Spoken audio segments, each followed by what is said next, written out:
ತಾರೀಕಿನಿಂದ ಜಿ ಇವತ್ತು ಭಾರತ ದೇಶದಲ್ಲಿ ಕರ್ನಾಟಕ ಸೇರಿದಂತೆ ಇಡೀ ದೇಶದಲ್ಲಿ ಅನುಷ್ಠಾನಕ್ಕೆ ಬರ್ತಾ ಇದೆ. ಮೊದಲಾದ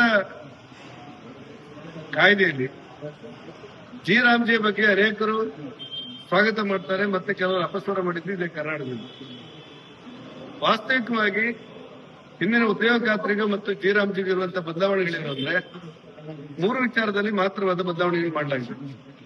ಒಂದು, ಹಿಂದೆ ಯುಪಿಎ ಸರ್ಕಾರ ಇರುವಾಗ ಉದ್ಯೋಗ ಖಾತ್ರಿಯಲ್ಲಿ 100 ದಿವಸದ ಕೆಲಸವನ್ನು ಕೊಡ್ಲಾಗ್ತಾ ಇತ್ತು. ಆವಾಗ 175 ರೂಪಾಯಿ ದಿನಗೂಲಿ ಇತ್ತು, 17,500 ರೂಪಾಯಿ ಸಿಗ್ತಾ ಇತ್ತು. ಈಗ ಮೋದಿ ಸರ್ಕಾರ ಅದನ್ನ 125 ದಿವಸ ಕೆಲಸಕ್ಕೆ ಹೆಚ್ಚಿದೆ. ಮತ್ತು ಇವತ್ತಿನ ಮಾಹಿತಿ ಪ್ರಕಾರ 382 ರೂಪಾಯಿ ದಿನಗೂಲಿ ಇದೆ. ಅಂದ್ರೆ 100 ದಿವಸದ ಕೆಲಸಕ್ಕೆ 175 ರೂಪಾಯಿ ಅಂತ ಯುಪಿಎ ಸರ್ಕಾರ ಇರುವಾಗ 17,500 ಸಿಕ್ಕಿದ್ರೆ ಇವತ್ತು ಸುಮಾರು 46,000 ರೂಪಾಯಿಗೂ ಮಿಕ್ಕಿ ಆ ಉದ್ಯೋಗ ಕೂಲಿ ಮಾಡುವವರಿಗೆ ವರ್ಷಕ್ಕೆ ಸಿಗುವಂತ ಅವಕಾಶಗಳನ್ನು ಕಲ್ಪಿಸಲಾಗಿದೆ. 100 ದಿವಸದಿಂದ 125 ದಿವಸಕ್ಕೆ ಏರಿಸಿ ಮತ್ತು ಅದರ ಕೂಲಿಯನ್ನು ಕೂಡ ಏರಿಸಿರುವುದು ಮೋದಿ ಸರ್ಕಾರ ಅನ್ನೋದು ಸಾರ್ವಜನಿಕರು ಗಮನಿಸಬೇಕು ಮತ್ತು ಕೂಲಿ ಮಾಡುವವರು ಗಮನಿಸಬೇಕು. ಉದ್ಯೋಗ ಖಾತ್ರಿ ಯೋಜನೆಯಲ್ಲಿ ನನ್ನ ವಿನಂತಿ. ಮುಂದುವರೆದು 15 ದಿವಸದಲ್ಲಿ ಅವರಿಗೆ ಪಾವತಿ ಮಾಡಬೇಕಾಗಿತ್ತು ಅವರ ಕೂಲಿಯನ್ನು. ಇವತ್ತು ಎನ್ಡಿಎ ಸರ್ಕಾರದಲ್ಲಿ ಅದನ್ನು 7 ದಿವಸಕ್ಕೆ ಪಾವತಿ ಮಾಡಲಿಕ್ಕೆ ಬೇಕಾದಂತಹ ಸೂತ್ರವನ್ನ ಮಾಡಲಾಗಿದೆ.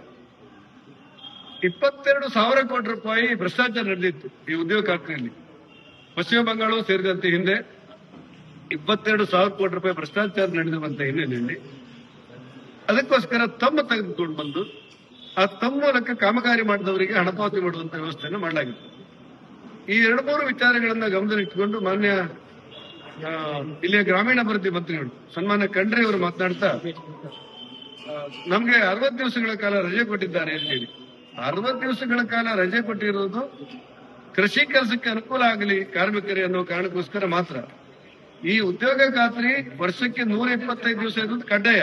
ಆ ರಜೆಯ ದಿವಸಗಳು ಕಳೆದು ಹೋಗ್ತಾ ಇಲ್ಲ.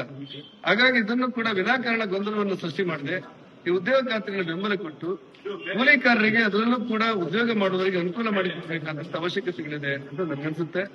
ಮತ್ತು ಪಂಚಾಯತ್ ರಾಜ್ ಹಕ್ಕನ್ನು ಕಸಿಯಲಾಗಿದೆ ಅನ್ನುವಂತ ಮಾತನ್ನು ಹೇಳ್ತಾರೆ.